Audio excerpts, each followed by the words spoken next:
What's going on, family? Let's launch. We got a few things to talk about. Won't hold you up too long. Got to use my bigger speaker because the little speaker just couldn't put out enough sound because I'm sitting up here struggling trying to hear folks talk. So I'm going to pull up the big speaker. We put it up close to the screen when it's time, right? All right.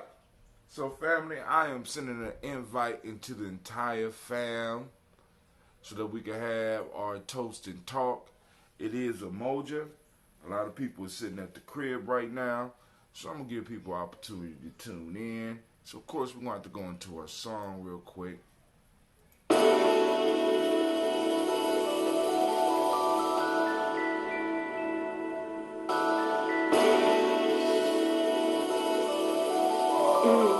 Mr. Diddy.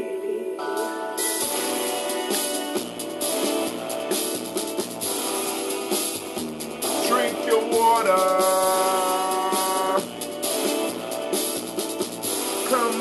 Come on, drink your water. But first, take your breath and drink some water.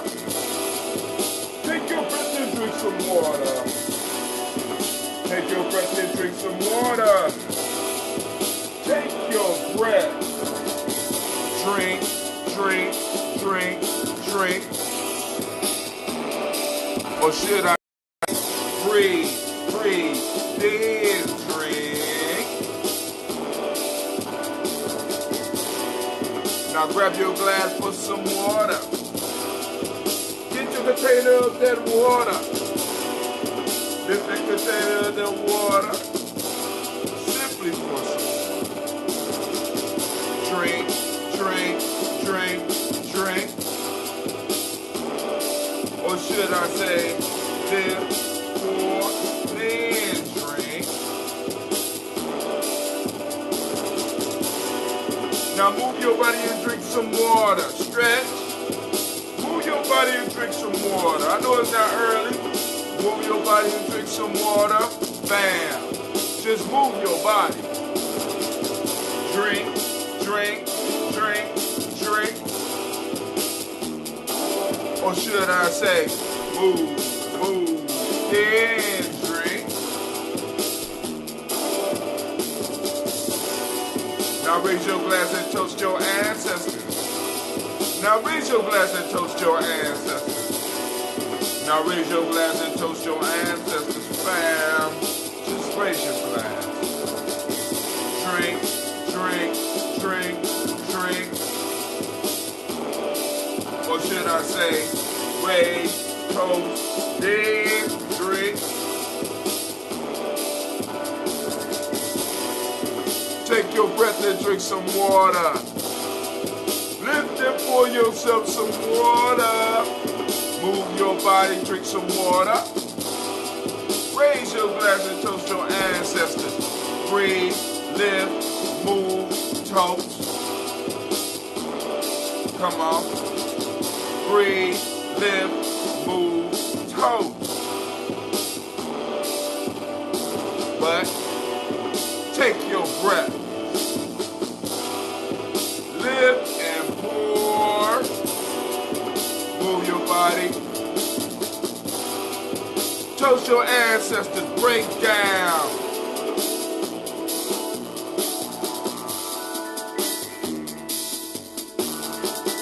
Drink, drink, drink.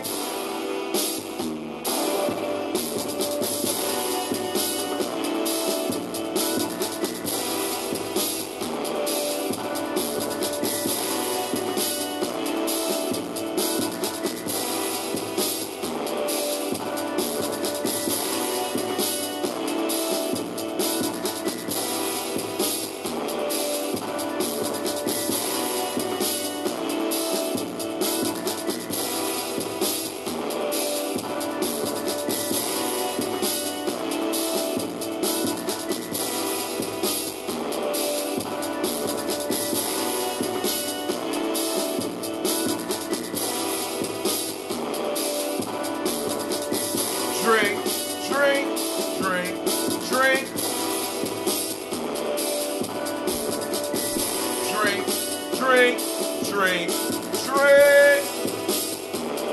Drink some water. All right, family, man. I want to welcome the family to the room. I'm gonna have to go in here and I have to cut off my Brother Hatim stuff. Let's see where everybody at right now. Let's go to the dashboard because I told y'all I'm trying to phase out my YouTube and I'm trying to phase out my personal Facebook piece. But I got 2 people on the Facebook. All right, got 3 people on my personal Facebook. All right, family, listen. Because we are going to be moving to Gianni Journey. And I want to make sure that y'all know Shaka's on the line.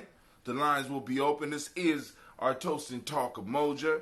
You know what I'm saying? A lot of people are chilling at the crib. So I say, hey, what the hell? Why not do a show, a Toast and Talk? Plus, we ain't get to talk this weekend because, I was rushing, And I don't like robbing the people, right? So, I want to give y'all the best that I possibly could give. Let me lift this camera up just a little bit. Just a little bit.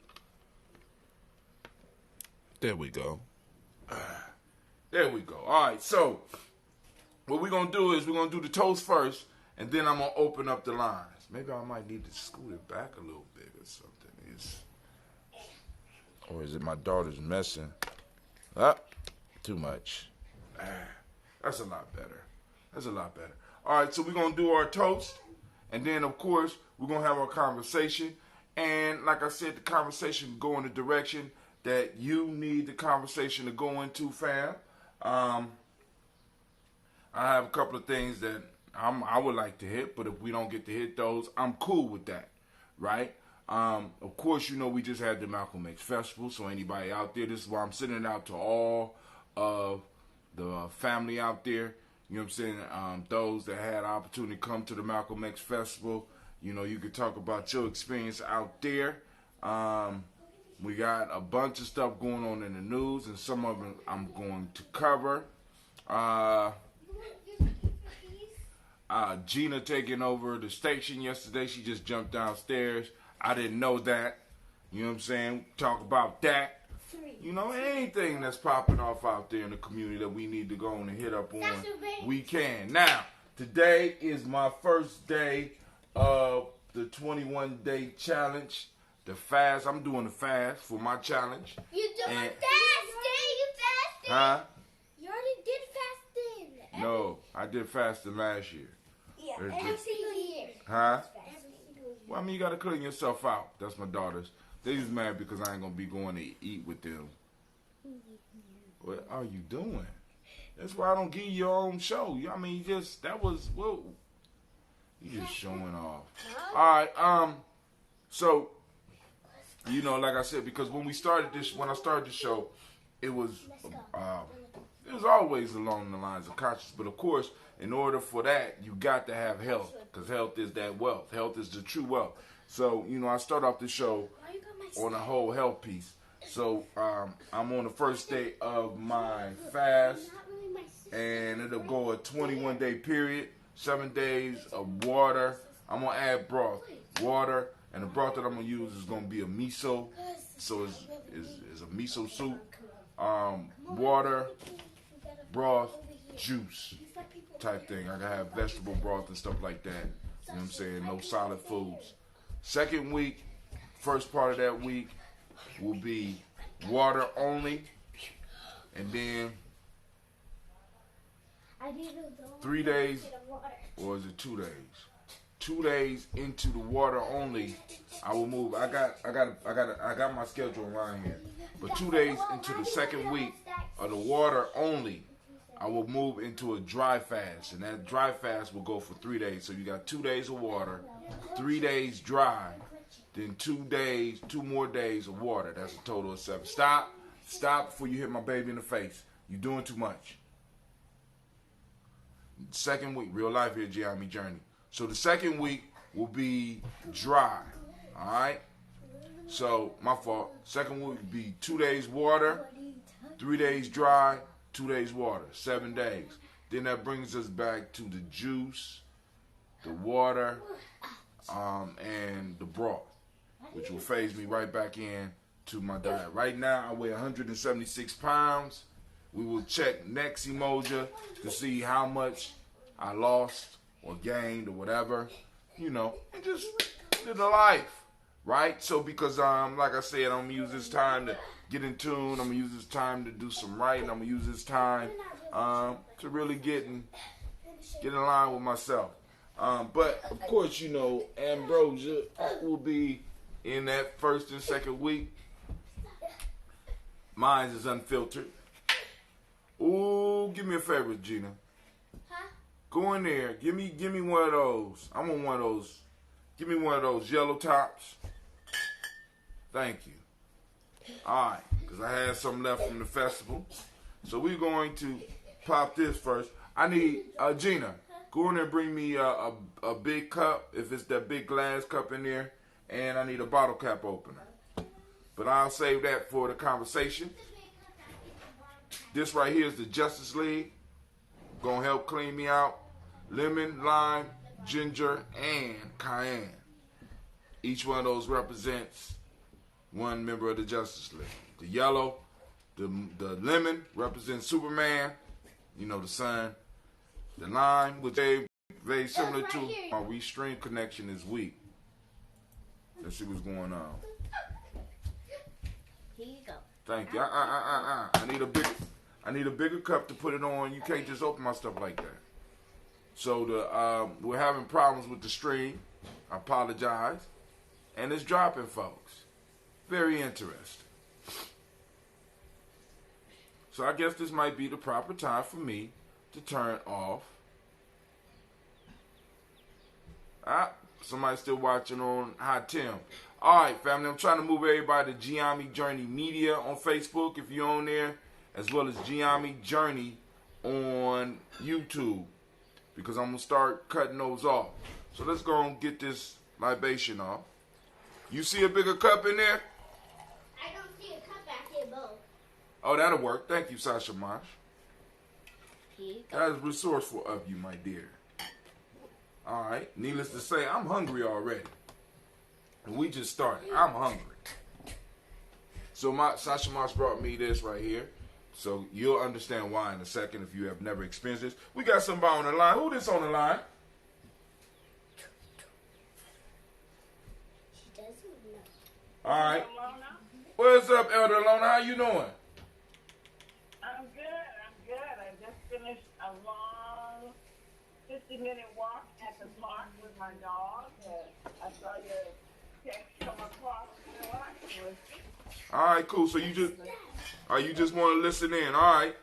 So I just want to listen in. I won't bother her, right? But everybody else that calls is gonna be a victim. No, I'm just joking.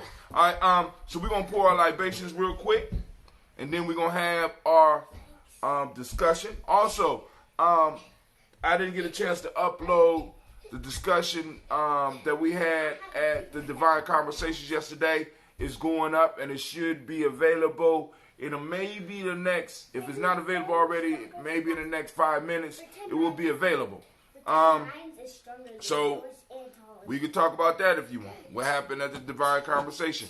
But like I said, it's open right now, family. It's open discussion, and we're going to chop it up on this beautiful day. All right, so here we go. Let me see. What am I missing? All right, I can put the bowl down. Calm down, ladies, because I don't like when y'all be playing with sticks and stuff. You going to hit one. Y'all not that. Put them down. Okay. Put them down. It's real life here, GME Journey fans. All right, here we go. First, giving honor to the Creator by whatever name you choose to call the Creator. We lift up our glass and we salute that Creator and we say, Ashe. Did you hear that? What? She said, let's do this the old-fashioned way. All right, do it the old-fashioned way. Just don't hurt each other. Next, we move. They practicing fighting. It's real life here at GME Journey. We move from there to our ancestors, family, and it is a pleasure once again to lift up our ancestors, our tribal family, the thing that connects all of us, right? That's working for us. So here we go. Get ready. Miles Brown, Miss Ann, Robert Alexander Davis, Herman Brown, Senior, Rosalie Tilly, Georgia, William Walter, Christopher Pendergast, and Lena, Uncle Chris, I'm Fiend, Cleveland and Geneva Brown, Margaret Ellis, Wash Ellis, Cecil Ellis, Alvaro Brown, Gina Gaines, Herman Brown II, Barbara Twiggs, Wash Ellis Jr., Katie Ellis, Nikki Ellis, Jamon Jones, Jeremiah Tappan, John Fallar, Montague Pittman L, Nomo X, Pat Rob Malika Fakour, Dr. Marianne Williams, Kojo Kamal, Elder Millie Dixon, Tony Clark, Pastor Yusuf Weston, Elder Ajani, Elder Ron Cole. Man, I got the windows open. Elder Ron Coleman, Elder Robert Donaldson, Alfred Brofro, Actor Junior J. Edwards, Carlisle Harris, Grace Lundy, Inez Harris, William Bill Moss, Phyllis Rose, Sterling Lucy Wright, Derek L. Pullen, the Luster Brothers, Miss Eda Brooks Crawley, Miss Reed Nelson, Mr. Patrick Crawley Sr., Miss Jerry Brunson, Mr. Alonzo Johnson, Miss Marie McDowell, Janice Foster, Charles Jordan, Kel Smith, Walter Smith, Richard Trigg, Francis Johnson, Mary Franklin, Jimmy Williams, Daniel Ford, George Gibson, Nana Loretta Clark. All right, ladies, just because I read louder don't mean you talk louder. Okay. Real life here, Gianni Journey. Inez McCray, Fritz Clark, Frankie Justice, Katie Justice, Derek Renneman, Virginia Rogers, Reverend James Smith, Lois Henderson, Calvin Spratling, Mary Elizabeth Walker, Raymond Walker Sr., Sarah Jane Carter, Michael Ford Jr., Kellen D. Russell, Susie B. Smith, Teresa Clay, Melville Hodge Jr., Herman Copeland, Mildred Copeland, Jenny Clay, Bird Beatty, Sarah Ware, Levita Farmer, Agosu Sue. No, I took all the magic out of it. But. Agosu Sue, Sheila Harvey, Aunt Charmaine, Aunt Evelyn, Theodis Hasbury, Harvey Hasbury Sr., Leonard Dix, T.C. Islam, Terrell Dunbar, Will Thomas, Sarah Berry, Mark Walsh, Merle B. Thorne, Pearl G. Thorne, Ida Johnson, Florence M. Carter, Joanne Thornton, Erica Tricia Lewis, Juanita Wright, Robert Wright, George Wright, Mary Eliza Frederick Davis, May Elizabeth Rogers, May Esther Keachler Reese, Linda Watson Hammonds, Jarrell Giles Watson, Sparrow, Slimmy, Selvin Lewis, Andrew Holmes, Pearl Moore. Don't y'all got a room? Don't y'all got a room? Yes. Yeah. Oh, by the way, go clean it up.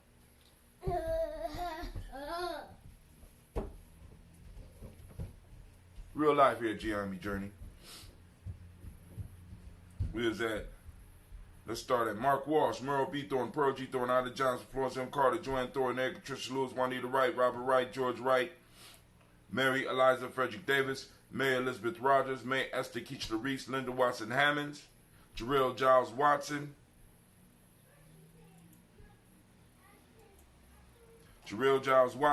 Sparrow, Slimmy, Selvin Lewis, Andrew Holmes, Pearl Moore, Percy Moore Jr., Mildred Owens, Booker T. Bowden, Charlie Hunt, Sammy Stover, Heather Pearson, Sturgeon Thornton, Richard Thornton, Lavinia Hall, Freeman Bankster, Mae Moss, Ophelia Peacock, Willie Thornton, Napoleon Kennedy, Mark Ramsey, Paul Ramsey, Matt Ramsey, David Ramsey, Charles E. Thornton, Frankie Quills, Urania Thornton, Bernice Quills, Ernestine Jackson.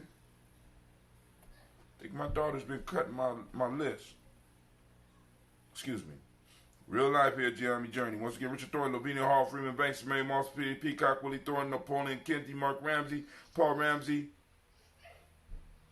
Matt Ramsey, David Ramsey, Charles E. Thornton, Frankie Quills, Urania Thornton, Bernice Quills, Ernestine Jackson, Frankie Johnson, Teresa Mormon, Leon Johnson, Charles Bell, Vivian Ramsey, S.C. Johnson, Delrita Johnson, Leon Johnson, James W. West Sr., James Parham, Dana Jones, Henry World, James Farmer, May Chavez, Leon Grace, Bessie Johnson, Hattie Levester, Mae Moreland, Paul Moreland, Elder Caleb, Rosemary Martineau, Elder Amatep Wellman, Fred Douglas Triggs Sr., Thelma Triggs, Thomas and Lula Berry, Lacey and Eleanor Howe, Frank Russell and Davis, Fred Douglas Triggs II, Vina Triggs, Reverend Eddie Moore, Helen Fuller, Eugene Jackson Sr., Richard Ellis, Silas Alexander, Charles Maxwell, Percy May Alexander, Arthur Reynolds, Stanley Lockhart, Ricky Lockhart, William Lockhart, Woodrow Lockhart, Brenda Porter, Deacon Hargrove, Carla Sawyer, Andrew Parker, Doris Donald, Ellis Murphy, D'Amico Russell, Dillimon Aries, Gina Roop Jones, Jana Callahan, William Walter West, Nigel Perez, Elder Basiji Falani, Jim Robinson, Gladys Johnson, Valerie Clark, John and Mary Sullivan, Dirk Johnson, Antonio Johnson, Delise Waters, DeFritis Hines, Inez Bostic, Adam Bostic, Winifred Scanterberry, Wilson Hadley, Elma Hines, Phyllis Lee, Eugene Spratling, Kevin Spratling, Charles Wood, Penny Brown, Roy Lee Printup Jr., Miriam Johnson, Wilbur Long, Mary Cadney, Janice Carter, Michael Carter, Leon Pino Carter, Margaret Carter, William Carter, Lisa Jordan, Charles Lee Mosley, Dorothy R. Blair, Ransom Evans Sr., Sam Evans Sr., Nalon Blair Sr., Edward Stevens, Sue Ann Stevens, Joe Davis, Timothy Butler, Gene Holmes, Dana Jones, Peter Charles, Christy Nichols, Cardinal Robinson, Rosemary Charles, Ada Pearl, Bob Ingalls, Jack Wallace, Warren M. Finch, Warren P. Finch, Tim Ingalls, Audrey Finch, William Billingsley Jr., Jennifer Sensabaugh, Hazel Gaston, Jerry Brantley, Brian Watson Jr., Kaniko Parsons, Jason Cathy, Bradford, Thomas Bradley, also known as Uncle Buki, also known as Gypsy. Reverend Roosevelt Word the First, Stacey Trice, Frank Smith, Mother Bertha, Michael Leonard, David Brown, Ruth Carter, June Cox, Ruth Cox, Paula Cox, Ronald Irving, Judy Hubbard. Anybody that know anything about computers, I got this stuff that just keep popping up. I need to get this off. I'm trying to wait for some money so I can go and get everything right. You know what I'm saying? But I ain't going to be able to take these messages too much longer. Judy Hubbard, Irene Johnson, Francis Booth Jefferson, Dan Wilkinson Sr., Emma McClendon, Jerry Doyle, Amina Robinson, Mary Nichols, Patricia Williams, Shabaka Teray, Greg G2 Gibson, Donna Hill, Richard Cleavers, Lee Irby, Tommy Irby, Boy Irby, Jim Gaucher, George and Hallie Johnson, Archie and Margaret Armstead, Diane Scott, Erica Armstrong, Claire Fox, Gene Evans, Archie Beck, Anna McGill, Charles McDaniel, Christine Cottrell, Becca, Alice Arnold, Arthur Arnold, Hattie Reed, Charles Reed, Eula and Andrew Baker, Patricia and Edwin Brooks, Gwendolyn and Bob Hatch, Kimball Vernon, Bradley Kim, Janie Harriet Tubman Kate, Spencer Sturgis, Sally Mae Baker, Ethel Baker, Creola Baker, Geneva Baker, Aaron Nino Baby Hatch, Hatch Senior, Melly Miller, Housie Hatch, Dad Cleveland, Mother Gibson, Alex Nixon, John Bowie, Lester and Rachel Saunders, Dorita Ross, Viola Ross, Robert Nelson, Francis Stevenson, Leroy Stokes, Neely Johnson, Fletcher Swan, Manny and Charlie Scott, Ada Casey, Thomas Cofer, Vivian Stevenson, Mona Ann Lewis, Cornetta Lyman Lewis, John Jackson, William Dallas Lewis, Mary Francis, Chappelle Jackson, Michael Slade, Joanne Perkins, Richard Jackson, Martha Ford Dawson, Big Mama, Nanny Harris, Eva Ford, James Harrison,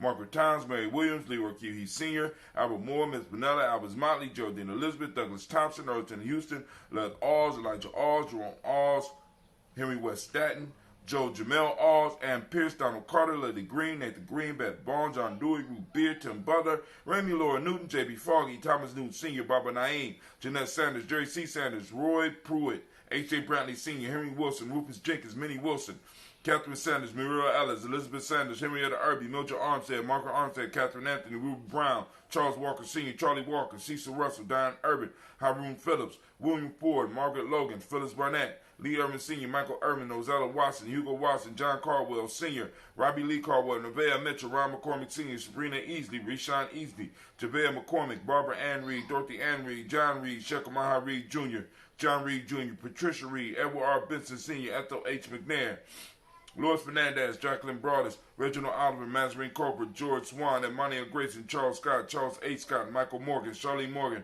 Sybil Edwards McNabb, Annie Ferguson, William Ferguson, Shelby McClendon. On to our black book. There you go. Joella Giles, James Carswell, Roberta Adams, also known as Ancestor, Elder Shaka McNair, Anthony Brown, Jonathan Ford, Lottie Gaucher, Cousin Tony, Michael Johnson, James Jimmy Johnson, Barbara Shang Lewis, Ronald Shelton Jr., Damian Top, Westina Banks, Joseph Bingham, Quincy, Mama, Aunt Lady, Abraham Isaac Cunda, Aunt Barbara Lewis, Renee Johnson, Joy Ryan Ross Riggins, Jamonte Marcus Price, Ness Words, Marshawn McHale, Demetrius Beard, Herb Jefferson, Ralph Mickens, Eric Walker, Quasi Sample, Candace Simmons, Severance Clayton, Leonard Jones, Sade Garner, Melvin Scott Sr., Elder Clarence Lumpkin, Elizabeth Johnson, Frank Smith, Stacey Trice, Denise Goray, Nathaniel Hassan Turner, Khalid Asin, also known as Nigel Turner, Demetrius Lewis Flint, Alberta Woods, Geneva Simmons, Daniel Tilley, Angeline Gant, Sharifa, Oscar Kane, Archie Gripper, Dominic Nichols, Ruth Elaine Johnson, and Teresa Sambu. Family, we raise up our glass saluting all of our ancestors, our combined ancestors that make us a tribe, that make us a family, that makes us, right? We lift up our glass and we salute and we say, I got somebody calling in on Hangouts. I never checked that out before. Brother Kwame said, I'm putting a shout out for the sister who was vending Giami keychain. She was vending alongside Sister Mayat. I want that keychain. So if you know her, I need to know how to.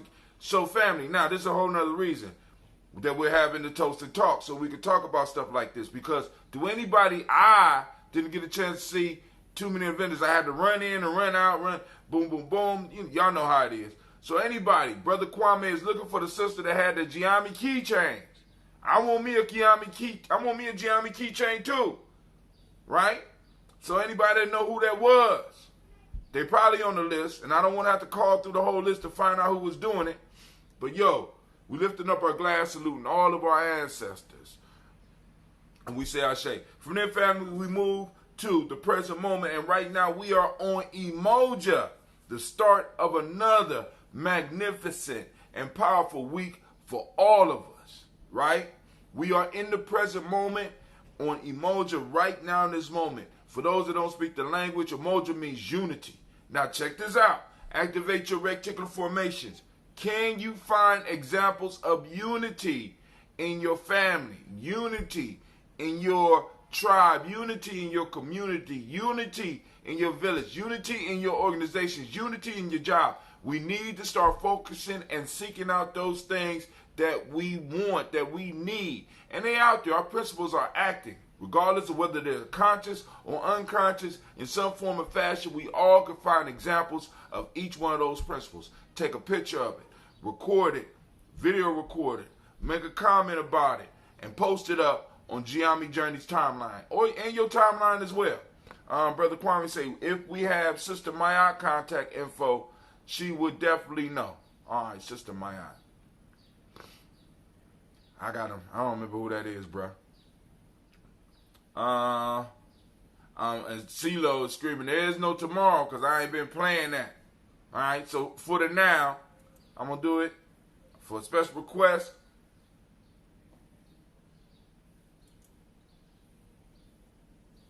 Who is this calling in? How does that work? Hello? Damn, Ron, come on! What's the matter with you? Tomorrow. Let's do it tomorrow. There is no tomorrow. There is no tomorrow. There is no tomorrow. There is no tomorrow. So we lift up our glass to this present moment, keeping our pact with our past, and keeping our pact with the future generation, family. By handling our business in the now, we lift up our glass and we say, Ashe. Oh, my fault. I skipped too much. So, unity is the principle of the day. The mighty principle of the day is truth. The color is violet. As you see, I found my purple shirt, my violet shirt, close to violet as I get. Mentalism is the hermetic law of the day. We have male name for the day is Kwojo.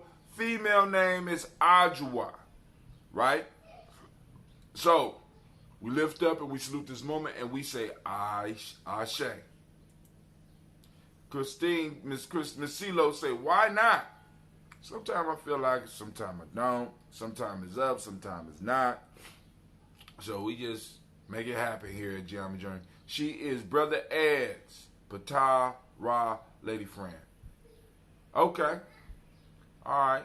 So anybody out there that know that, because Kwame want that keychain, I want it too, but he is persistent. All right. So we lift up our glass for this moment. We say, Ashe, we toast our children, our children's children, onto infinity. Family, realize that our children will not have a foundation to stand on, will not have ground to grow out of if we do not handle our business in the now. So we are toasting our children, not only to remind them or to, in a sense, toast them in advance and welcome them into this world, but we're toasting them to remind ourselves that we got work to do. We got work to do. We lift up our glass and we say Ashe. From there, we move to all of our relations and we say Ashe. Currently, Sister Regina says that currently at 22:55, Medina, getting ready to honor our ancestors, Umoja, Kuumba, Kuchaklia. Right? They have the, I don't have the flyer. Post up what's going on so I can read that out for the people that's out here. All right?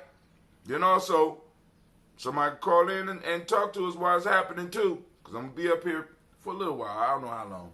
We lift up our glass and we say Ashe. Family, from there, we toast all of our relations. We say Ashe. From all of our relations, you know where we go? We go to that selfish libation. This is just for you. Just for you. Just for you. Right? What do you need in this moment to move towards your greatness? What is that one thing that you need right now? This is that selfish toast, family. Toast up for yourself.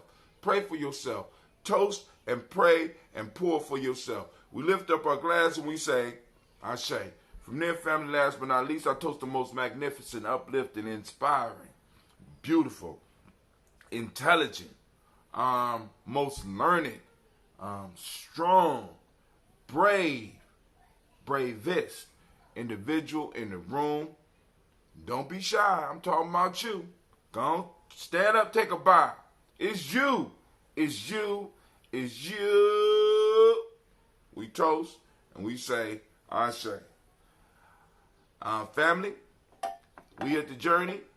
Wish you peace, power, and joy.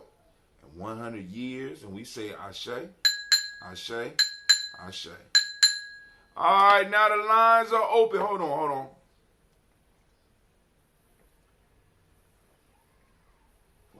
Now, the ambrosia is at that perfect state, right? Where a majority of the sweetness has been consumed. So now, all the honey has been transformed into something else, right? All of the vitamins of the green tea, all of the minerals in the green tea and the honey have been totally released, and it's at its perfect state. I got about a day, 2 days to drink this up because it's going to move towards the vinegar, which is still good. Don't get me wrong. It's still good, but I want to enjoy it while it's still sweet. So I'm going to be sipping on this all throughout the day because vinegar makes me think of salad. Right now I'm fasting. We don't want the salad thoughts popping up on the brother. You know, I got enough stuff that I'm trying to deal with right now. I don't need the attack of the salad. Because this ambrosia makes some excellent salad dressing, family, or base for salad dressing. So now I am opening up the phone lines for the family that want to call in. Call in number 614-556-4535.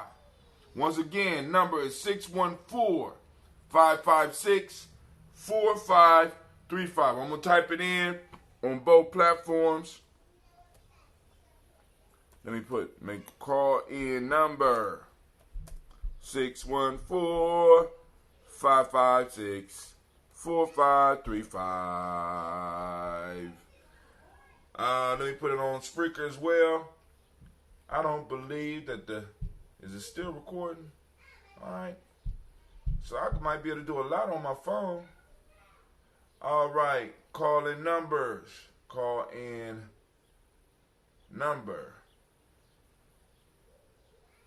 614-556-4535.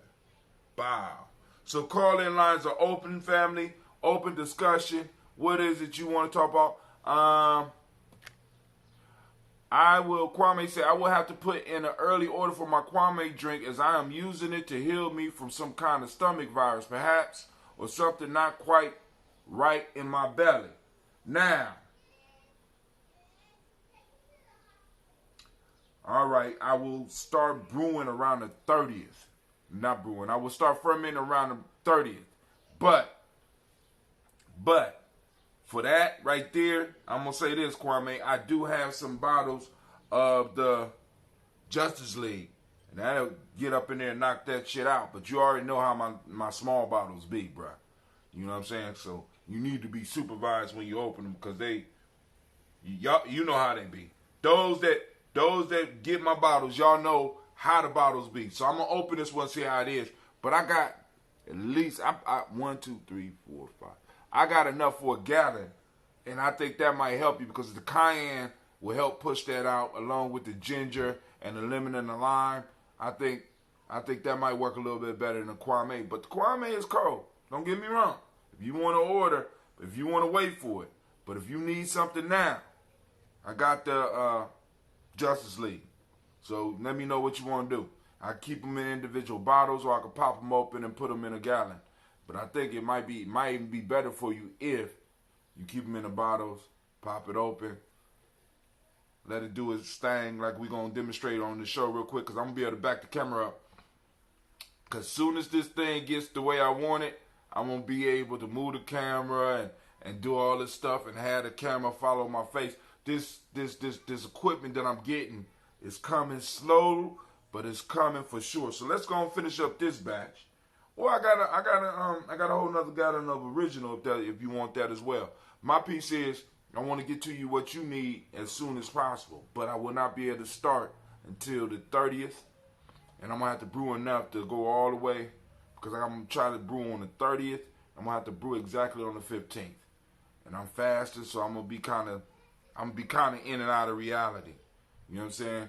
Because I have a when I'm fasting, I get crazy urges like right now. You know what I'm saying? My body's saying, well, if you ain't gonna eat, we might as well go run. Like, I ain't run in 2 years. I'm about to go out here and die.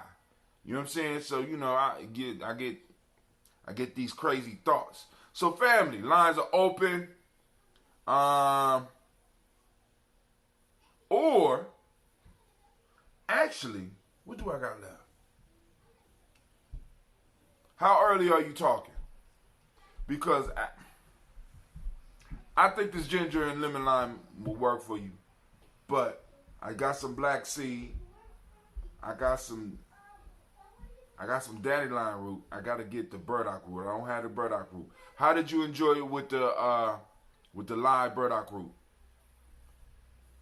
I know y'all be like, y'all, you and Kwame talk all the time. I talk to my toasters, family. Now, those that are new, because another reason I sent out the message to everybody was because I got some new people on the line, and I want y'all to know that you have options.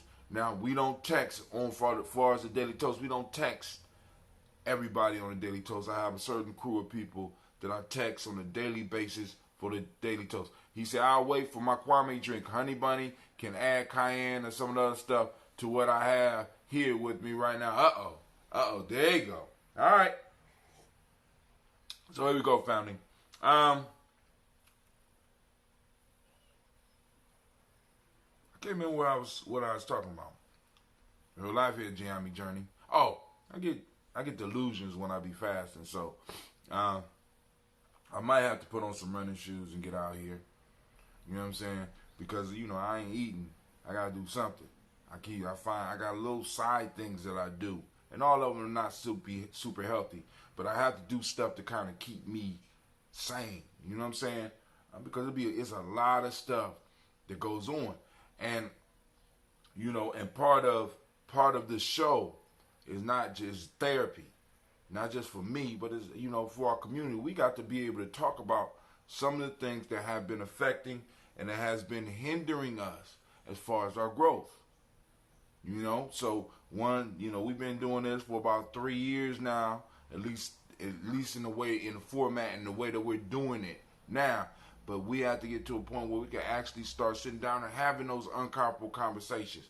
Maybe not on Facebook and YouTube, right? But get to familiar enough with each other where we can, when we do sit down at some of these events. Because I just said yesterday, and I wasn't thinking. I said we need at least 4 events a year, right? But in actuality, we are doing right now as a family, far as this market, the mall, we are having an event once a month. So we got at least, you know what I'm saying, until football season. And I got to see how we can work out with the football season, because football season going to kind of throw us off. And those days where we're thrown off on the Koumbas, we'll move to the Imanis if at all possible. You know what I'm saying? Because I don't want us up there with that football crowd, because there's a whole... No, can't do that. Can't do that. I'm thinking, but it'll cause too much conflict.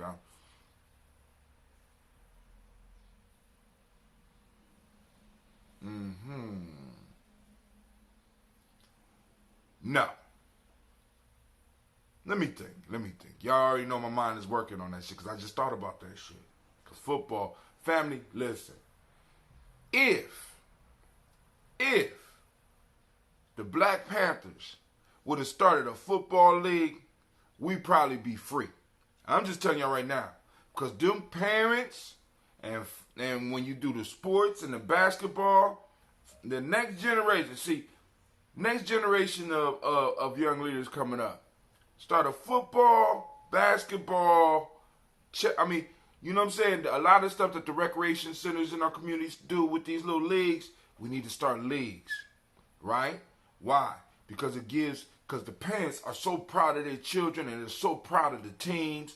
You can do drill team. See, and what we have to be able to do as a community is build up a pride in things, right? Because then parents as well as children will get involved and they'll do everything that they can to do it. You ought to see some of these parents. These parents come to the football games and be ready to fight. You know what I'm saying? Be ready to put up money. And what's worse than the football? Because but the competition with the girls is like the drill teams and the cheerleading. I don't even go to that shit. I'm just being honest. Because, listen, I learned this back in the early 80s. When my mom was a cheerleading coach, and we went and her team won, you know, it was almost like we had to have security to get to leave that goddamn place.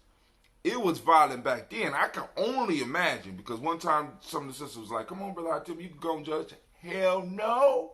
No. I'd rather be at the football. It's safer when I'm dealing with me. I'm just going to be honest. Because, man, sisters, y'all, y'all hurt somebody's feelings and then call the police when they respond. You know what I'm saying? I'm like, oh, my God, I ain't never been called that many motherfuckers. And, I got to grab my rank B's. I'm hurt. Should I respond? You know, I don't mess with, no, sisters is rough, man. Listen. But, yeah, that's part of the movement because, like I said, we got to find intelligent ways to get our children involved. And I'm not, you know, because I know some of y'all will be like, well, football hurt brains, and I play football, I'm all right. But, you know, that we in a different age. So we got to find ways to bring communities together and give them things to support and move that out into the gym. See, because this is the whole piece. If we want to show what we doing works, we got to show that it works in all aspects of life. Like, for example, it does our collective no good to have all these intelligent, super intelligent individuals that could break down history to its final compound. They could tell you about all the conspiracies of the United States and tell you all the dates and times. But they can't make no money, no success in their own life. Mentally, they're successful as hell. But far as in life, they getting their ass whooped. That does our movement no good. Now, but what would happen if we had a football team where, you know what I'm saying, a lot of those young people was going to school, they weren't getting in trouble. A lot of those young people were succeeding in school, and then they went out on the football and the basketball court and whooped ass. And every time somebody say, why y'all so good? Because we followed the Nguza Saba. We use the Nguza Saba principles. Hell, all our plays is named after Nguza Saba. You know what I'm saying? The laws of my eye. You know what I'm saying? You know, I mean, just think. I mean, I want us to seriously think about this because we have to move into this. And what it does, it puts you in touch with other people that will look at what you're doing and be like, I don't want my child with the Blue Devils and the ghetto Gators. I want them with them. Right? I want them with them. And then you have the young people that play football for your team be involved in other things. Like, for example, because now think about this. What would happen if not only we had a sports program, but in order to participate in the sports program, they had to participate in the camps, and the families would have to come and support different things. Because I'm telling you right now, a lot of these families would do that stuff. They would do that stuff. So let's get to some of the stuff we want to talk about. Let me finish this ambrosia first.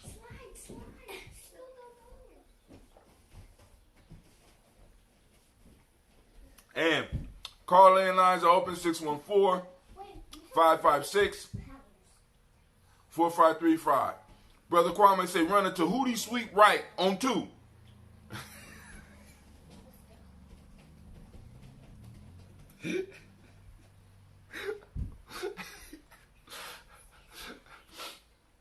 A Tahuti sweep right. Family, listen, I'm just trying to let y'all know. You grab them kids, we grab the kids, a lot of adults is gonna come. And then you look at Brother Hatil's philosophy, grab the kids, and whether the adults come or not, eventually those children are gonna grow up into adults. And you got them. Simple. I mean, this is not a hard. This thing we dealing with is not hard. It's not complicated. They're using brute strength and force. It's not easy. It's easy to beat that shit. You know what I'm saying? Most of my actual life combats, I've been dealing with motherfuckers that's been stronger than me and bigger than me and shit. You know what I'm saying? And the majority of the fights I didn't even have to do because I was able to fuck with their mind long enough. They ain't want to fuck with me. Because I learned a long time ago, like I be telling all my young people, most people don't want to fight. They just want to win. That's it. They just want to win. They don't really want to fight. So when they find out that there's a possibility that they gonna get their ass whooped, there's a small. It don't even have to be. Listen to it. A 15% chance of you getting your ass beat for somebody that just want to win is not worth it. I mean, I got 85% of 85, but there's still that 15%. No. They ain't. I'm not 15%. No, them ain't good odds. God damn, 15%. You talk a lot of shit for somebody who But let me get to some of this. I'm feeling good today, family. What day is it? I mean, because they got so many holidays that they be throwing up on us. Can somebody tell me what day it is today? Today is Tuesday. Day. Yeah, go on, give me my push-ups. Give me my push-ups. Ujama. No, today is not Ujama, but I won't make. No. Ujima. Go on, it's not. Yeah. For those that's new to Giame, we have conquered the week. So, let me back this thing up because I want y'all to see as I open how to open one of the Giame journeys, that ambrosia. So, what I have my daughter bring me a bowl or something. Now, the bowl is because with our product, this is a living thing, right? It's a living thing. So inside of here, we have billions, if not trillions, of small activities going on. We have a culture in here, family. And the one shame that I do have is that microorganisms organize better than we do.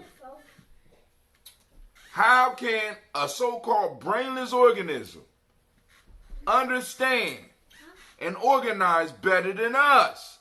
It just baffles my mind. So we got billions of yeast and bacteria in this bottle right now, sharing what little bit of honey is left. They're not fighting with each other. They're dispensing it around, and all of them are eating. They started with a lot, and now it's down to a little, and eventually they will go into a dormant state because there's absolutely none left. So, right now, so what I do is I take my bottle, I put it in a bigger bottle or a bowl. But before you do that, if you ain't already do this, what? Gina, what if it explodes up? Gina said, what if it explodes upwards? This is why I'm showing them how to do it. So, wait. Go ahead, Sasha. What if it explodes up and comes on the wall? Y'all gonna clean it. I got kids. You gonna clean it? You gonna clean it. I have children. Be outside. I will be outside. Be of service. I'm trying to teach you how to be of service. All right. I will be outside. Be of use. All right. So here we go. Clean off your bottle. Right. Put it inside the glass. Now, when you open it, I see y'all can see this. I want you to cap at one end. Do not listen, do not thrust this whole damn cap off. Please. All right? I'm going to do a video and demonstrate what happens when you do that. But some of y'all going to be hard-headed. And what you do is you cap it just a little bit to see how active it is. You see that? Look at It's that. alive. You see that? It's throwing up. It's like, get me out of this place. So this one is still, ooh, y'all smell the lemon? Lime? Ooh, man. All right. So Ginger. this one is not, so it's building up. So anybody that want lemon lime, these ones is good right now. You can smell the lemon coming up out of it. I smell So right now what I'm going to do is I'm going to take a little bit I more. smell a little bit of ginger. Because this one is, ooh, look at that. Look, y'all see that? Look at that. Look at that. Look at that. Look We at make that. this. I'm teaching them how to do it. And I'm willing to teach other people in our community how to do this because this right here could be a staple for us. What do I mean by a staple? A staple is something in which our people will only buy it from us. Pass my glass. Where's my glass? Your glass or your cup? Your glass cup. Girl, don't you break that. You already broke his blue one, so. Which blue? So here we go. Let's watch it pour. His blue glass. His blue glass and other glass. You already broke that one. This is the Justice League. The Justice League, no. You see that head on there? Now, you get this from the small bottles, but the small bottles is hard to do. That's You're why a I had black to take the man. price up. You're a black man. Okay, and what they got to do with? No, Batman. No, black man. I'm black man, huh? All right, so this is my meal for the day. I might give me some miso soup a little bit later. Ah, All right, here we go. he's fasting. He's fasting. Yeah, he doesn't eat my food anymore. I want to be fasting with you. I don't know if you're going to be able to fast as long. But Yes. you can fast as long as you can. Yeah. So, family, now, those that want to do the 21-day challenge with me, or anybody that want to take the Nguza Samba 21 day? 21-day hold on. Can I do my show? No. You can't. Now, for anybody that want to take the 21-day challenge, it's called the 21-day Nguza Samba Challenge. And we call it that because one of the things that happened is there's a transformation with you, right? Because after 21 days of using the days as your markers, you start adjusting from using the Monday, Tuesday, Wednesday, and you use the Nguza Saba to run through the days. That's one of the first transformations. So you start, boom, you applying those rules. So when you slip up and say the day, unless it's in a business context and you're dealing with people outside of our culture, you don't have to do push-ups. But when you do, or you do some type of exercise to kind of train yourself to start thinking in our way. How's our way? First things we have to take command of is our time. One of the major things that everybody that you hear people say every day, they say the day of the week. What we're trying to do is we're trying to get you to start using our language to describe the day of the week. Huh? All right, come on, Sasha. Come on, baby. What's that, Sasha? A shell. Where you get that shell at, Sasha? At the playground yesterday. All right, they found a beautiful, well, actually, Gina found a beautiful shell yesterday. And it had a baby shell inside of it. It did? Now, where the Yeah. baby shell at? Okay. They found this at the playground. I'm very suspicious that it was just sitting at the playground. But I let them get it. Where is it? Of course, we're going to have to sage it, but it's already in the house now, No. so I'm not, It's Gina's. I got ancestors. I ain't concerned about no bullshit. So, but, I am kind of concerned. And you can tell this is real. Yep, it's very real. All right, so, can I finish my show now? It looks fake. Thank you very much. Can I finish my show? Yeah. Thank you very much. No. I appreciate you for allowing me to do my show. All right, so Well, it's $1. let's get to some of the stuff I wanted to talk about. Oh, yeah. So we have an article from The Nation. This article is by Ann Ross Coleman. It was published on May 22nd, 2019. It's called Black Capitalism Won't Save Us. Now, family, listen to this. Elder Alona, I think you still there. It would possibly be better for you if you wanted to listen in. It possibly be better for you to go. I don't know how clear it is on the phone, but it'd probably be better for you to go to the speaker. If you click the link and go to speaker and listen. What you doing, little girl? But anyway, if you comfortable, I'm comfortable. Click the link and go to speaker. Yes, it's a link in the text message I sent you. If you click that link, it'll take you straight to the speaker, and you don't have to hold the phone up. You can just put it on the speaker and just listen in. Or if you're comfortable doing it like this, that's cool too. Okay. All right. Try. Anybody else? Because I'm about to read some stuff, and hopefully some of y'all get pissed off, and we could have us a healthy discussion. Hot damn. This clearing up my sinuses. Yeah, I don't think I'm gonna sell this. Let me get It's some. 20 bottles. That's a bottle a day. I don't know if y'all ready for this. Okay.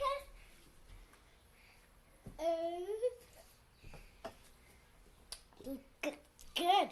It's good. It's not sweet at all. It tastes like ginger. You taste ginger? Yeah.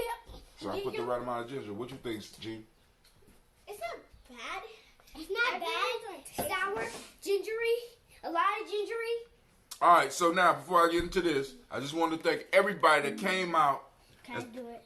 Everybody that came out and supported the Malcolm X Revolutionary Festival. We got the Raw Rising ceremony coming up, and I'm gonna talk to my team and see what we could do for that. I don't know whether we could do, a breakfast or something to kind of celebrate the community. Because the Raw Rising is when the sun rises. So maybe I want to do something where we are able to celebrate the community in some form of fashion, or maybe we might have to do like we did at the last year's Marcus Garvey and feed the community with the fish and the salad. Yeah, oh yeah, because Brother Deshaun went fried the fish. That was catfish.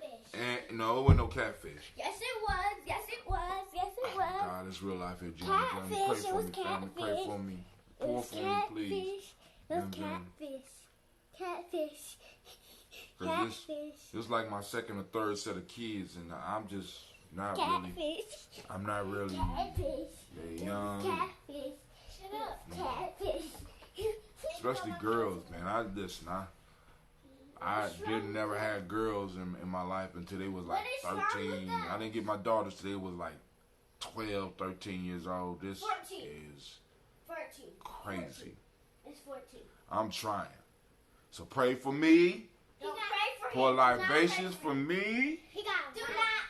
Do Huh? not. You got 1,000 kids. I ain't got quite 1,000, but I You got a have lot. a million. You got infinity kids. Also, family, be on the lookout. He got Those, infinity. listen. We have Simba Camp coming up here in Ohio, right?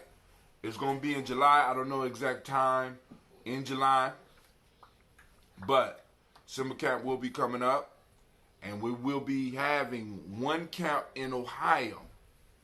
I will be a little bit more specific, but once again, I'm going to ask the family to help with donations so that we can do it, because that camp right now, I'm thinking because they rent in the camp, it costs about, I'm thinking somewhere between $15,000 and $25,000. I got to see how much. But the piece is, we got to raise as much as we can as a community, and then we're going to make it happen. You understand what I'm saying? What? When is the only girl camp out? Oh, well, you, how old are you? I'm 8. I'm 9. When you going to be, you're not 8. Yes, I am. Are you 8? Yes. No, she's 9. Oh. Well, you might be old enough to go to Simpson. I need to go and check that out. She's not, her birthday until her birthday. Well, anyway.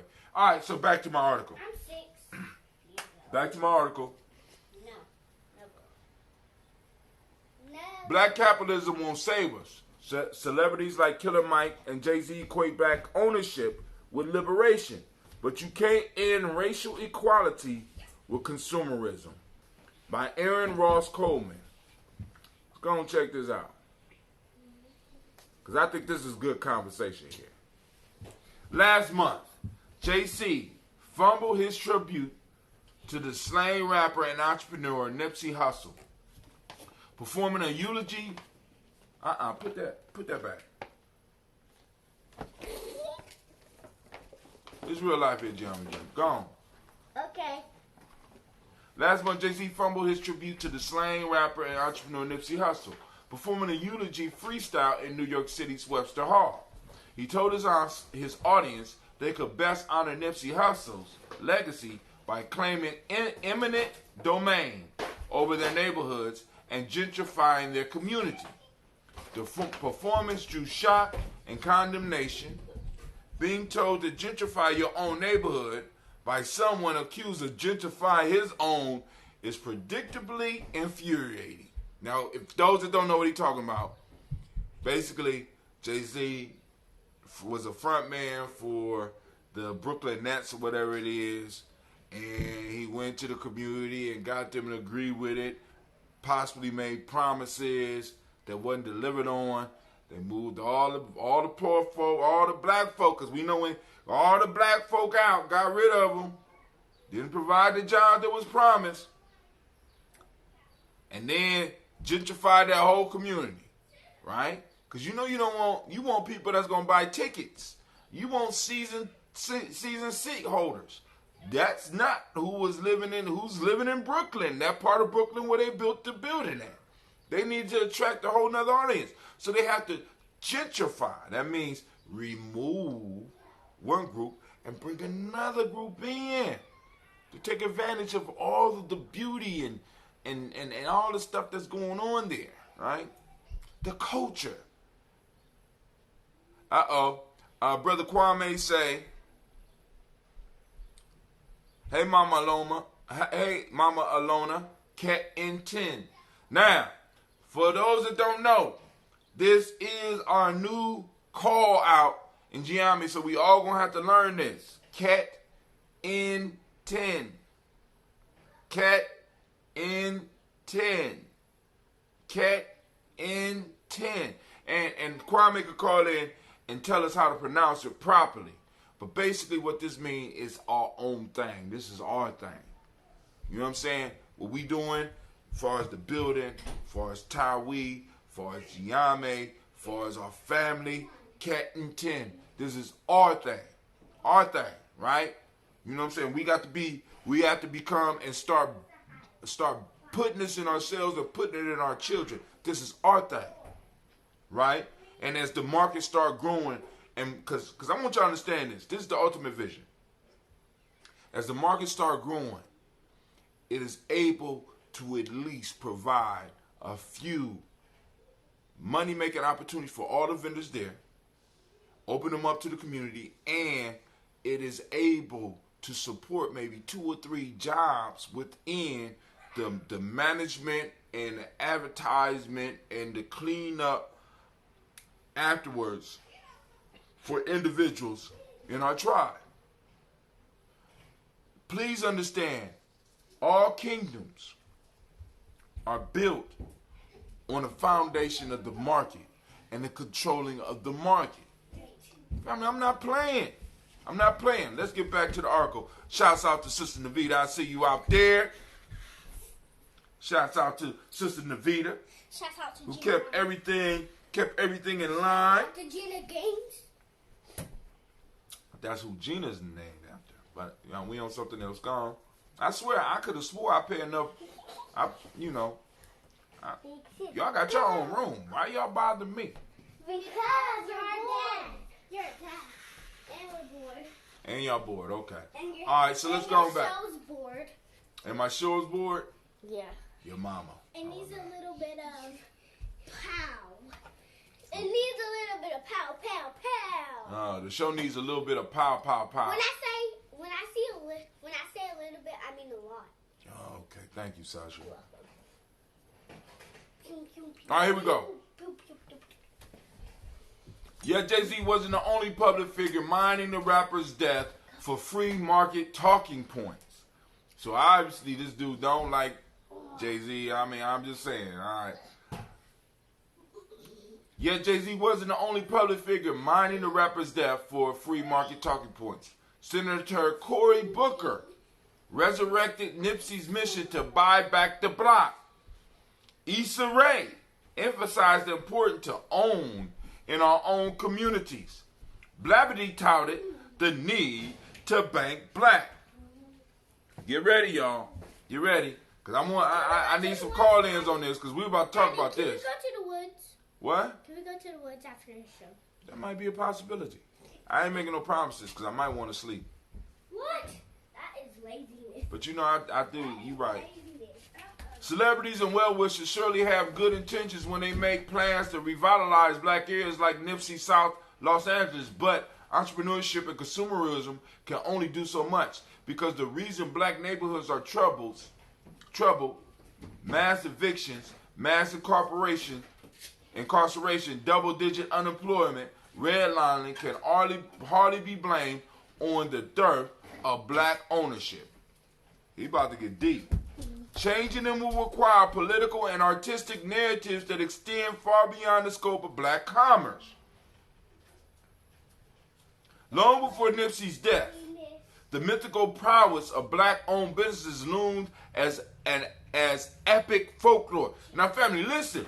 Now, please, because I want y'all to get this. Now, I posted this on Gianni Journey. I want you to read this before you call in with this emotional, we can pull our shit up our own bootstrap shit.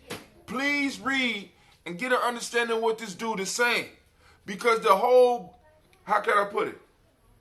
The whole black economic power piece, the way it was elevated and the way that it was flaunted in front of us was in many cases a plot by the Nixon administration in order to enforce his idea of benign neglect. That's what even before he can, I need y'all to understand that. This whole way because I want y'all to think about this. We didn't put ourselves in this fucking situation that we in. We didn't immigrate to this motherfucker. We weren't even thinking about this motherfucker.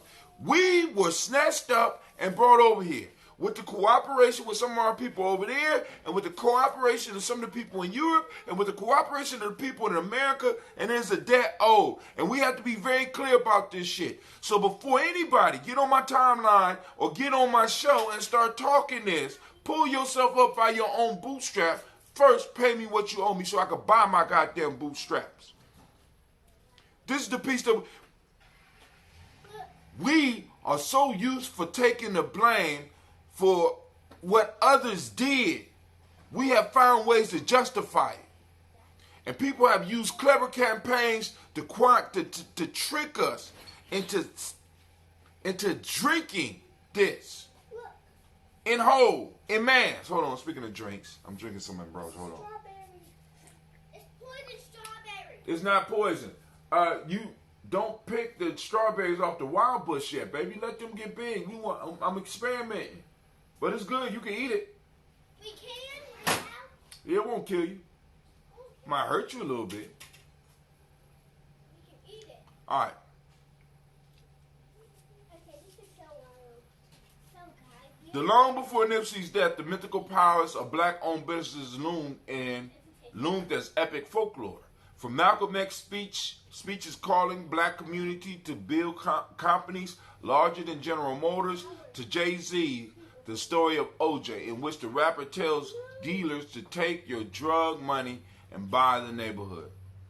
Tales of entrepreneurial liberation have been on heavy rotation in the culture for generations. The narratives of emancipatory commercialism runs deeper still. Documentaries like The Green Book Guide to Freedom show elders recounting how black-owned businesses created unprecedented wealth in the community. High Flying Birds, a film written by Terrell Alvin McCraney, imagines an NBA revolt where black athletes create a co-op league of their own. Netflix trigger warnings urges viewers to invest in black business. The vision behind these works sees entrepreneurial black folks as free from exploitation, false intergenerations, false intergeneration, and racism. While the politics of transformative black ownership animate the world of entertainment, it can be poisonous for public policy. Let me read that again. While the politics of transformative black ownership animate the world of entertainment, it can be poisonous for public policy. See, because I'm gonna get back in that. I'm gonna keep on reading. Let me see if there's any more comments. I'm sorry, I jumped off the timeline for a second. What's up, Sister Navita? We know it's you. Why you? Let me go back. No show better illuminates this than Killer Mike's trigger warnings. Like Nipsey Hussle, Killer Mike is a successful entrepreneur, activist, and rapper. With much of Nipsey's rhetoric focused on empowering people as entrepreneurs, Mike's politics preach the power of consumerism. I think that the black community can do a better job of keeping the dollar in our ecosystem longer, Mike said on his reality show. White and Asian people, Mike notes, recirculate money in their communities for weeks, while black communities only retain theirs for hours. After citing this fuzzy math, now founding, cite the study where what that math, because I've been guilty of saying that shit too. How the dollar stays in the Jewish community, how it stays in the Asian community, how it stays in the Hispanic community, how it stays in the white community, how many times it flips, and how short it stays in the black community. Daddy, cite the study. Daddy, can we use that brown rope out there? Yeah, I'm done with it. Yeah. When y'all get done, bring the scissors back in. Okay. I want you to cite the study. Where is the study or the facts that prove this whole circulation of the dollar thing? Now, I know we can see it, but where's the proof? Where's the numbers? Right? Go ahead. Mike notes recirculate money in their communities for weeks while black communities only retain theirs for hours. After citing the fuzzy math, he then praised Jim Crow, of all things, saying that during segregation from top to bottom, the ecosystem from a dollar perspective stayed black. Now, I'm not disagreeing with him on that one. And as far as the author of this article, I hear you, but I don't agree. Because I see that you think that, everything is cool right now. But I'm glad you're dealing with the issue. Cleveland, Sasha Gina, Yeah. are y'all setting something on fire out there? No. Do y'all have a lighter outside? No. Why do I smell something burning? Cleveland, I smell something burning. Daddy, they're grilling. Oh, okay. All right. Real life at Gianni Journey. All right. After citing this fuzzy math, he then praised Jim Crow of all things, saying that during segregation from top to bottom, ecosystem from a dollar perspective stayed black. Hence, we had a true black working class, a true black middle class, and we could send kids off to college. Here's Mike's logic point toward a type of economic segregation that will supposedly generate wealth through the ownership of black businesses. Now, I hear the author's disagreement with Killer Mike for the first part, and the first part I mean the whole circulation of the dollar thing, right? There's no actual evidence for that, except for my personal experience, because I see that as soon as we get paid, we take our money directly somewhere else and circulate. Nowadays, it don't even touch your pocket. It's already in the bank. So I can see where it is. All I'm saying is where the studies at.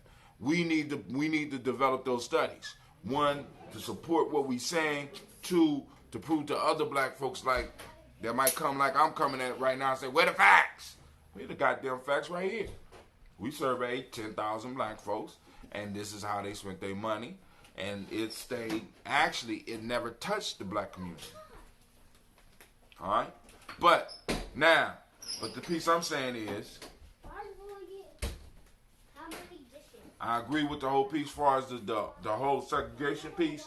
Not necessarily by bringing it back, but when things were segregated, the money would have to stay in our community a little bit longer before it actually left.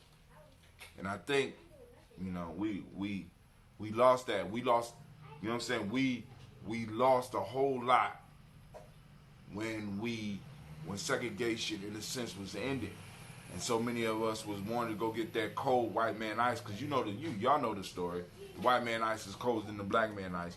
We wanted to experience all the shit that was over there, and we forgot about everything that we had already popping right here. Right?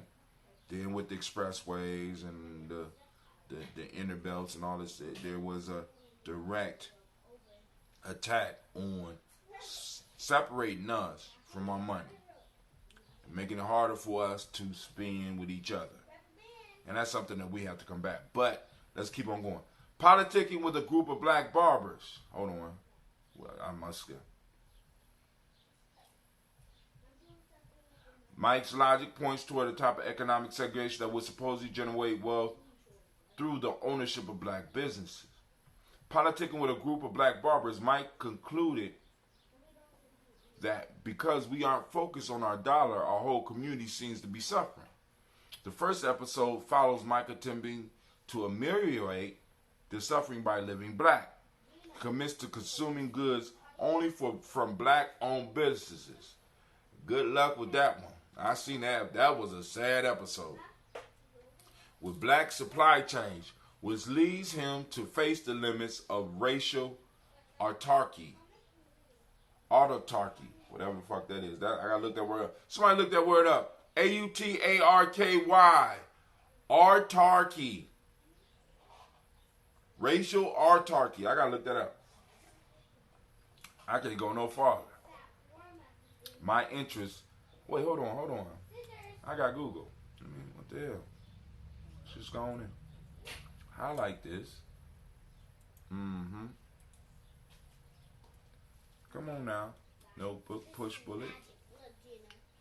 Wait a minute. So usually when I want the damn dictionary not to pop up, it pops up. Alright, so we're going to copy.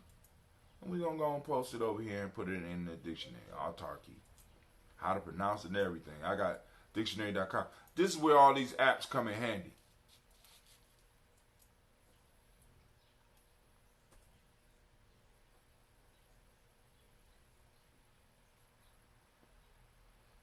Autarky. Autarky. Economic independence or self-sufficiency. See? For a lot of us, our whole reality was expanded because now we got a new word. Say it again for me, white lady. Autarky. Autarky. Say it with me, Sasha. Autarky. Autarky. Autarky means economic independence or self-sufficiency, a country, state, or society which is economically independent. Autarky. Autarky. Like that. New word. Yell it again, baby. One more time. That's right. When he wants to smoke, he can't. His dealer sourced from white marijuana farms. Because smoking doesn't help you breathe right. Okay, thank you, Sasha. When he's hungry, there's only one sparsely stocked black grocer. When he travels outside Atlanta for a show, he can't find a black hotel. Even when he wants to drive, he can't because all his cars are made by white companies. The show chronicles the painful one-man boycott that, by the creator's own account, leaves Mike hungry and wandering the streets in the dead of night. However theatrical, the episode broadcasts how years of compounded divestments have made the politics of black capitalism useless. Gotta understand, it's politics. It's politics. People making decisions without our input. People making decisions using us as cannon fodder. People making decisions to take advantage of us. That has led to this point of where we are right now. In America, at every stage of the business life cycle, the economy beats black businesses like a piñata, battered by high insurance prices. Think about that. Hammered by stingy investors. Pummeled by exclusive supply chains. Assaulted by recessions. Thrashed by exclusionary regulators. Pounded by the intergenerational wealth gap. Stressing the intergenerational. A hobbled community of marginal black worker entrepreneurs must compete with America's monopolies and oligarchies like Amazon and Walmart, flushed with cash and bolstered by lobbyists. The upshot is predictable. Because they are so wounded by the financial pressures that discrimination exerts, black business often can offer only fewer locations, higher prices, and fewer choices. Killer Mike's consumerism flounders under the racialized reality that black communities have been pushed down for too long to pull themselves up by their bootstraps. Mike Troubles draw a striking comparison to one of the final scenes from James Baldwin's book of essays indicting American racism. The Fire Next Time.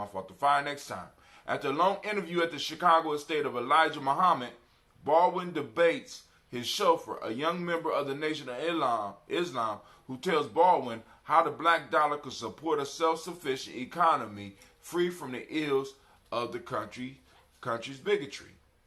He spoke to me first of the, and this is a quote, he spoke to me first of the Muslim temples that were being built, Baldwin wrote, or were about to be built in various parts of the United States, of the strength of the Muslim following, and of the amount of money that is annually at the disposal of Negroes, something like $20 billion.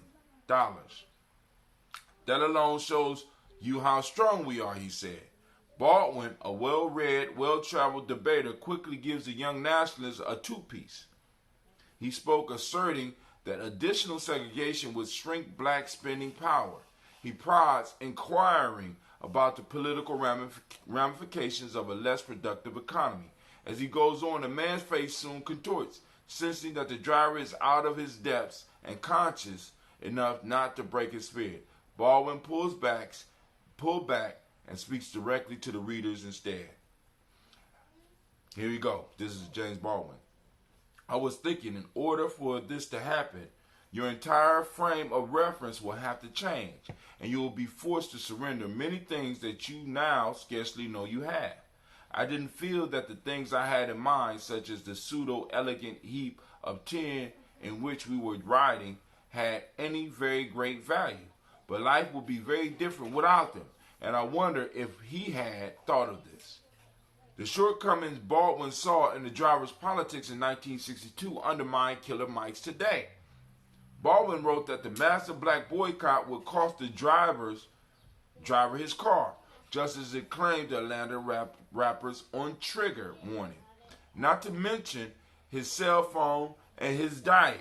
In this century, just as in the last, black businesses offer mere band-aids to cover the gun wound of racial inequality. God damn, this is a good writer. As a rule of thumb, for evaluating the efficacy of a policy designed to affect black neighborhoods in 2019, it's always smart to double-check the merits of any proposal endorsed by Donald J. Trump. Last December, he endorsed black capitalism in the form of opportunity zones. Listen up. This is where it gets touchy. Opportunity zone. Everybody say it with me. Opportunity zone. Opportunity zone. Thank you, Sasha Marsh. Let me go and check and chat. Time is gonna say it, right? In an uncharacteristically diverse White House ceremony, Tim Scott, Ben Carson, I need to drink on that.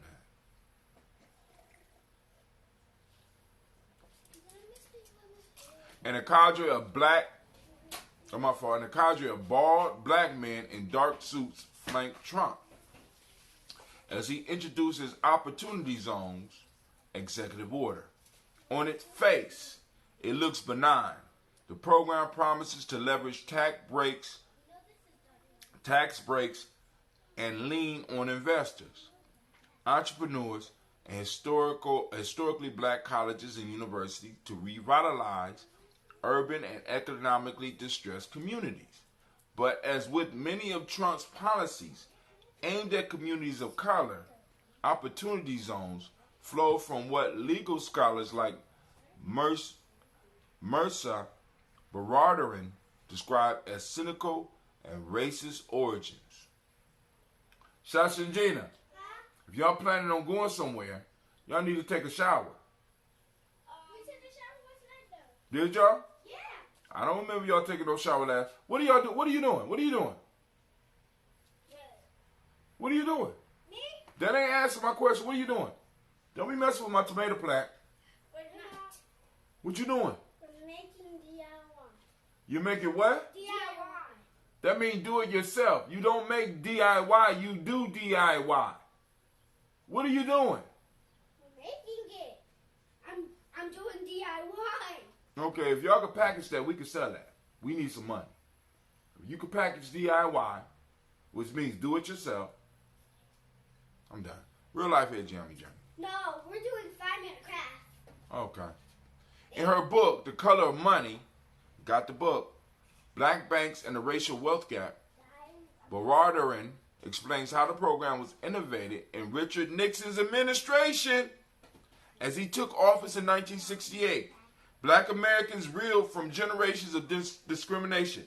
Instead of mobilizing the large federal government's response needed to quell racial inequality through reparations or targeted anti-poverty programs, the president nimbly, this means this lying motherfucker, nimbly, he was able to jump over, duck under, fake out, nimbly co-opt the Black Power movement rhetoric of economic self-determination to push a segregated black economy, thereby justifying his neglect of other proposals for meaningful reform. So basically, for those that understand, he was able to take our Black Power talk to talk about the benefits of us spending with ourselves. And he was able to take that talk and flip it to where we were responsible for paying ourselves reparations. I want you to think about that. It's like me punching you in the face and then convincing you that you are responsible and that you punched yourself in the face. Come on, family. They basically, we got to understand what we're dealing with. They basically take our rhetoric and use our rhetoric against us to say, listen, you need no assistance from government. But yet and still, every time you buy candy, every time you buy clothing, every time you buy shoes, every time you buy gas, every time you pay your bills, every year when you pay your taxes, you are paying into the United States government. You are paying into, if you live in Ohio, the state of Ohio. You are paying into the county that you live. You are paying taxes for certain protections and certain services. And you as black people have not been getting them. Your parents didn't get them. Your grandparents didn't get them. Your great-grandparents didn't get them. Your great-great-grandparents didn't get them. And before that, they were saw, or our people and our ancestors were saw as commodities in this country, and money was extracted from them and the trade of them. And up until this day, you have not received the protection and the full services of a full American citizen. Come on now. So this tricky dick, fool-hearted con man used our own rhetoric against us to make us feel bad about even having a conversation about reparations. Why? Because black people, you need to pull yourself up. We could pull ourselves up by our own bootstraps. We don't have to pay nothing. We don't owe nothing. We gave you a full free boat ride. We provided y'all with because I want you really, this is the argument that's coming. We provided you with a free boat ride over here while my grandparents had to pay.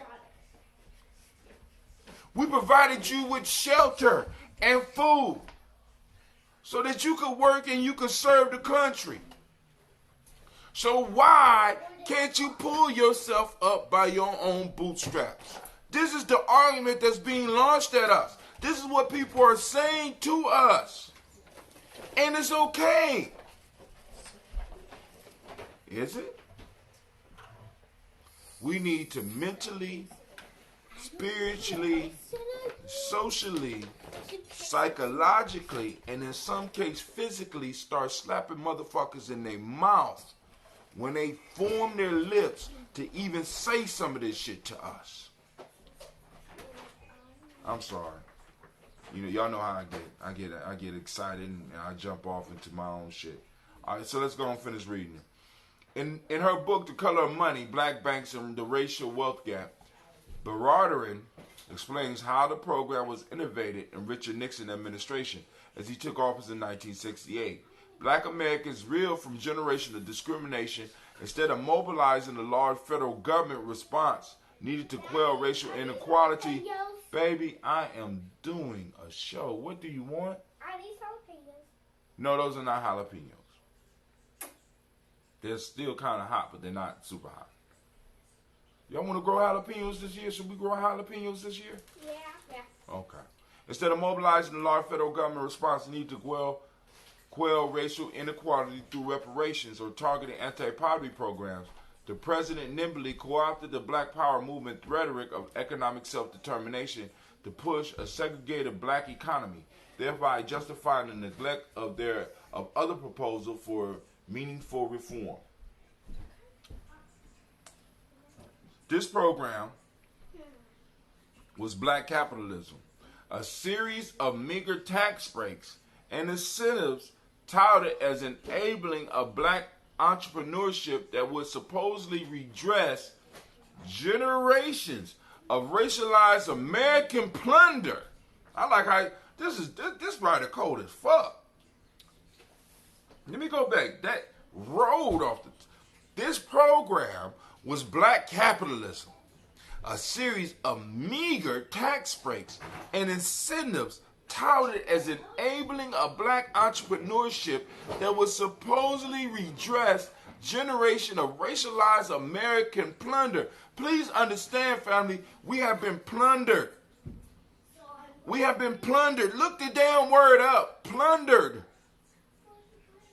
It was a farce, a decoy made of styrofoam and plastic, but its minuscule price tag and rhetorical appeal made it a political masterstroke that grew into the go-to policy for American presidents.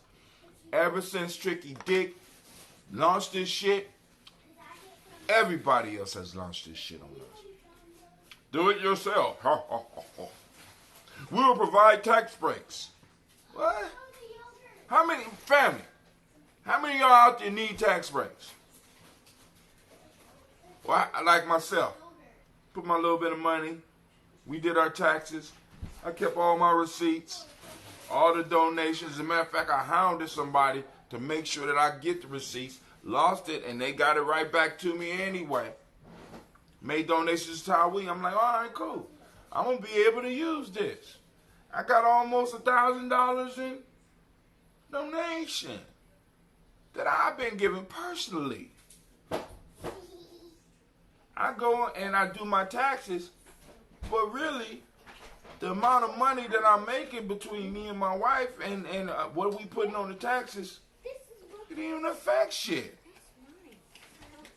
How many of y'all, I'm just like, and I'm just trying to keep it real.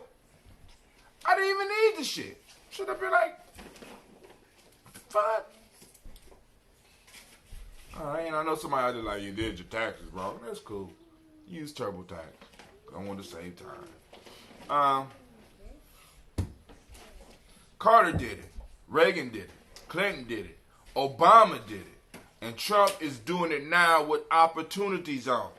So they give us little they give us little shit that sound good, but it's not real. Once again, this is why I keep telling black folks, we have to really start looking at our principles. Being able to distinguish the real from the unreal is very critical, because by us living in an illusionary state, we enable for other people to come into our community and plunder. The wealth of all these companies is built up on your backs.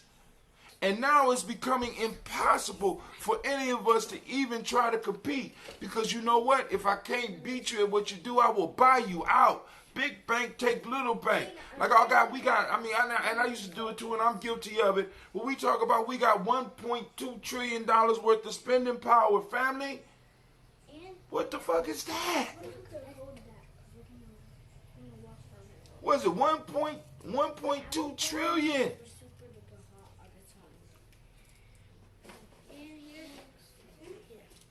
And nobody ever asked the question, why is the only people that's talking about spending power black people? Spending power. That's the fucked up washer that y'all be hearing downstairs when I be doing my shows that be shaking. I know some of y'all be thinking that's the Ancestors when I'm toasting, but that's the goddamn broken washer that I had to buy. Why did you even buy it? Be quiet. Real life here, Gianni Journey. Spending power. The used car you got. The furniture you got. The bills that you pay every day. That's the spending power. And for people to come and argue with me about our spending power when the spending power is basically money that most of us are using to survive and to have a place to sit down and do a fucking podcast. The spending power also includes your goddamn cell phone bill.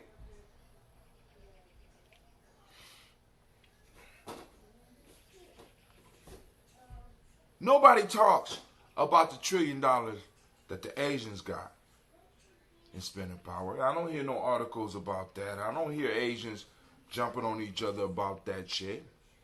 They got $1 billion, but they got half the workforce that we got. They got $1 trillion.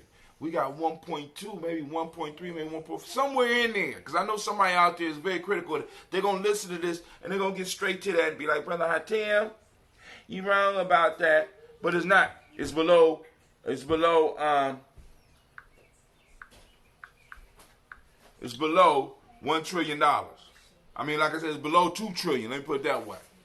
So, with half the workforce that we have, the Asians has got $1 trillion worth of spending power. Nobody talks about that. This is where they calculate all that. And it's just a con that's being used on you to make you feel like you got something that you do not have. And it's time for us to grow up and stop falling for these illusions. It's like, and when it comes to us talking about politics, they send us to the amusement park. And we get dazzled by the glitter and the glow. And we go up and we start playing those games that's impossible to win because the cones are stick together, or the moles and the holes got a special pattern of coming out and they don't count your hits. Or I mean, it's just crazy. And we need to stop. All right. So they hit us with words like opportunity zones. When most of us can't take opportunity of the opportunity zones. They're probably in the car. I'm sorry. All right. The program Black Capitalism, a series of meager tax breaks and incentives touted as enabling a black entrepreneurship that would supposedly redress generations of racialized American plunder. It was a farce, a decoy made of styrofoam and plastic, but its minuscule price tag and rhetoric appeal made it a political masterstroke that grew into the go-to policy for American presidents. Carter did it. Reagan did it. Clinton did it. Obama did it. And Trump is now doing it with opportunity zones. Barbarian told me opportunity zone is black capitalism. It's been denuded. It's been denuded of the word black, but it's essentially the same idea. Black is not the chic word no more. Hold on. Cleveland! Why you? Come here, man. Sasha, what are you doing? What do you need? What do you need? I'm going up. Okay, hold on. Hold on. Open that and fix that for her, please. Door. The screen, man. Oh. We're pretending like we're helping distressed communities through capital, but it's actually not capital for communities themselves. Push that thing down. There you go, sir. I didn't see that. Thank you. Balance it out. Even it out all the way across. Oh, a screw came out. Man, I'm so sick of this. Once again, the limits of black life. Living in a fucking apartment, these motherfuckers charge me charge my rent like it's the motherfucking stock market. So it could be $900 this month, $1,200 next month. All right. We're pretending like we're helping distressed communities through capital, but it's actually not capital for the communities themselves. It's development incentives. It is rich private equity firms and hedge funds getting tax incentives to do stuff, build stuff, and to create stuff in these distressed communities. They get the upside, and they're protected from the downside because, what, you couldn't find a screw? No. Well, find some way to fix it, man. You don't just walk in and surrender. Real life here, Jeremy G. Huh? I forgot her flip-flops. Yeah. They get the upside and they're protected from the downside because they are going to get tax credits. That is an extension of Nixon's brilliant decoy, she continued. So companies get to invest in our communities without having any skin in the game, family.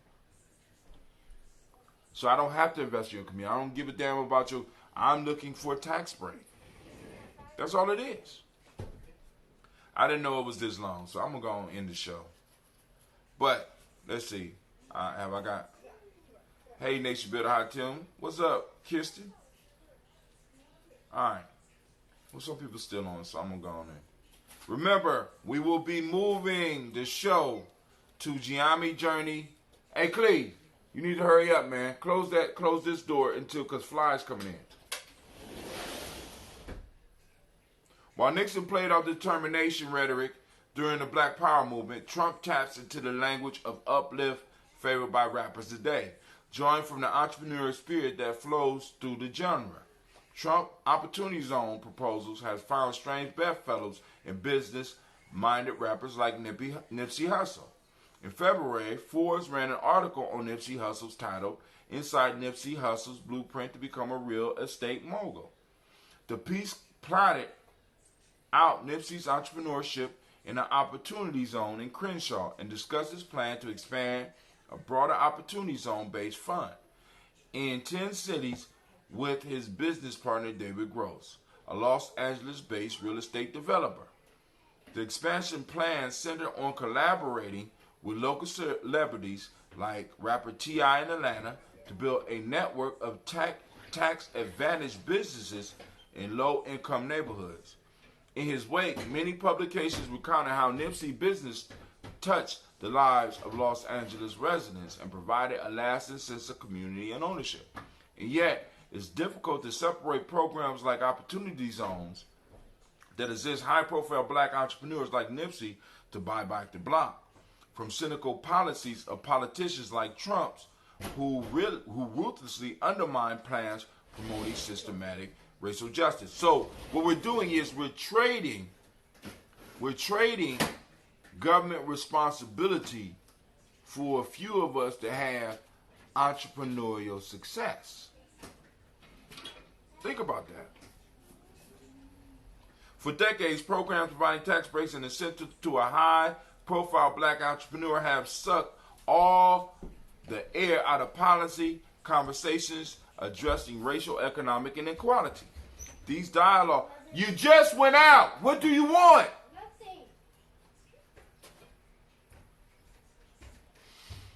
Real life here at Gianni Journey. Lord have mercy. For decades, programs providing tax and incentives to a few high-profile black entrepreneurs have sucked all the air out of policy conversations addressing racial, economic inequalities. These dialogues focus on upper-middle-class black entrepreneurs, obscuring the plight of everyday black folks living in segregated areas. They ignore poor and working-class people who need direct investment the most. For example, when publications like Complex run stories describing Nipsey's Opportunity Zone funds as the economic version of Black Lives Matter, they miss the point. Black Lives Matter, a movement focused on radical redistributive policy for all black people, is the economic version of Black Lives Matter. Now let me read that again. A movement focused on radical redistributive policies for all black people is the economic version of Black Lives Matter. Not the shit that's happening right now. Reparations. Reparations. Reparations. All right. And if history serves as our guide, it can be profoundly counterproductive to support economic justice agenda premised on the altruism of black entrepreneurs. Because as N.D.B. Connolly, a John Hopkins historian, notes, black entrepreneurs are capable of inflicting the same racialized inequalities seen in the broader American economy as anyone else. It's always very funny to me to hear people celebrate black capitalism as if somehow the black part is supposed to erase the capitalism part of it, he says. Remember what capitalism is, family. In capitalism, you have to have somebody that you take advantage of. Buy low, sell high. Right? I have to have somebody I could buy a product from or extract a product from for as little as possible. They call it racing to the bottom. Who can provide me the lowest price and still be able to survive and possibly live? And if you don't have protections, then I'm going to take as much advantage of you as possible because that's capitalism. And then I'm going to take the product that I got from you for a real low price, and I'm going to up the price in another market and sell to my customers and take advantage of them. Capitalism is about being able to take advantage of other people. It ain't even about the it ain't even about the competition. And if history serves our guide, it can be profoundly counterproductive to support economic justice agenda premised on the altruism of black entrepreneurs. Because as N.D.J. Connolly, all right, boom, we read that already. Connolly cites the black business trailblazer Carl Hansberry, a 1940 Chicago real estate developer and slumlord. Black poets detested his tiny kitchenette units. Gwendolyn Brooks depicted them as grayed in and gray. Richard Wright decried them as the funnel through which our pulverized lives flow to ruin and death on the city pavements at a profit. Yet in the eyes of many policymakers and historians, Hansberry, the king of the kitchenette, epitomizes a civil rights and black capitalism success. In Connolly's book, A World More Concrete, Real Estate and the Remaking of Jim Crow South Florida, he traces several civil rights activists who also profiteered off of black customers in the segregated housing market in the South. And he notes that even renowned activists like W.E.B. Du Bois and Madam C.J. Walker owned black slums and busted black unions. Goddamn. All right, we gotta look that up. Damn. W.E. Du Bois, and Madam C.J. Walker owned black slums and busted black unions? What are you doing? What are you doing? Please don't hit my the tomato plants. They just now, we just put them in. It's real life here, Jam and Journey.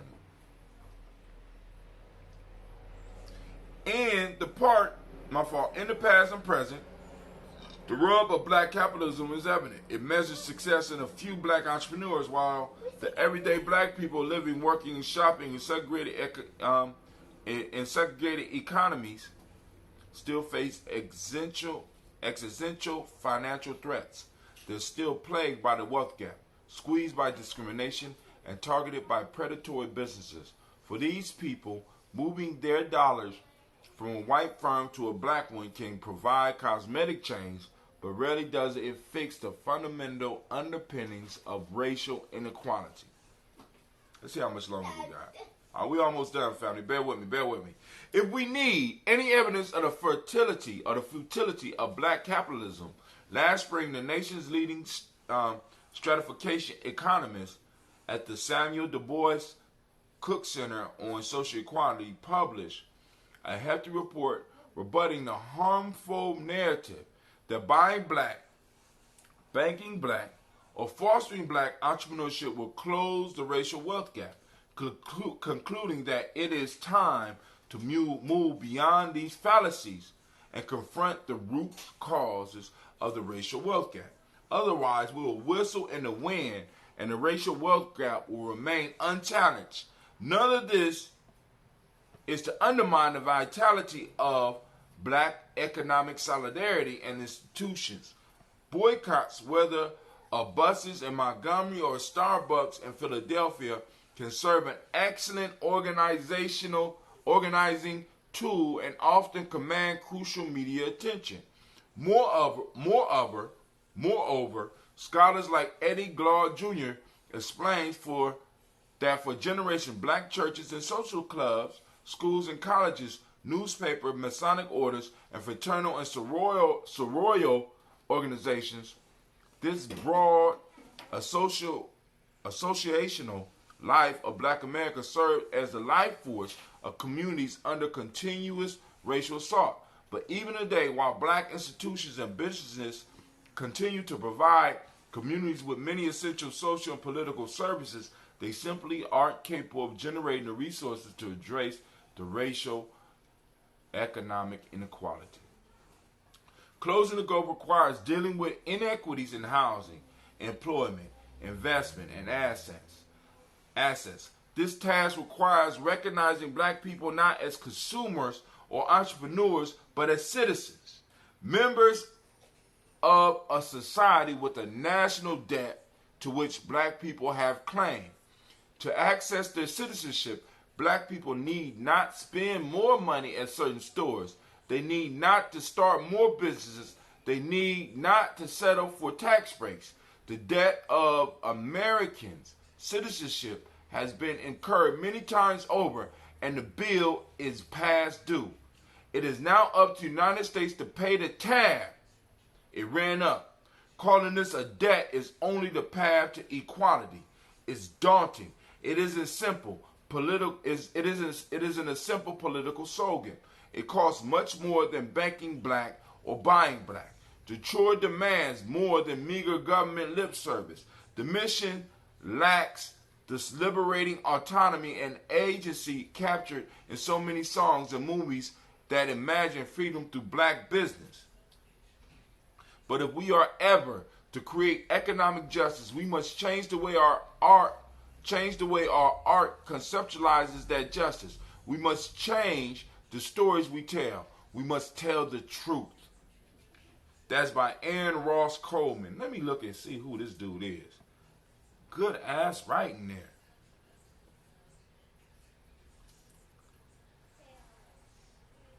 They don't show him, but he got some other articles. He got The Salad Giant Sweet Green has used hip hop to turn lettuce into gold. How Black Lives Matter to the Green New Deal. Mariah Parker invites you to be your complete, weird, messy self. Hollywood is still a sundown town for black representation. What? Oh, this dude, I'm gonna follow this dude. Black culture won't say Kamala Harris. What AOC owes MLK. As a black college student, poverty was my everyday life. And Ross, you got me. I'm about to link up with you. All right, family. Like I said, there's no call-ins. There's no call-ins. We're gonna end the show. Let me see if I got any comments. After all, Madam Walker stole many of her ideas. You sure right. In corporate theft fashion, you right. Think we must not forget context W. Du Bois and Madam Walker. Capitalism versus mercantilism. Family. We got to have serious conversation. My man brought up the point. It's not black capitalism that's going to save us. That's us saving our own goddamn selves. We still need to we still need to have that drive, but we need the infusion of real money. Not no goddamn tax breaks that most of us in here in this discussion right now can't even take advantage of. They throw some shit out to a couple of us and we think that it's all of us. No. Reparations is the key. And we have to push for that. Baby, hey, listen, stop. Stop throwing it. You don't throw rocks over to the neighbor's house. What's wrong with you? We're not. I just seen her do it.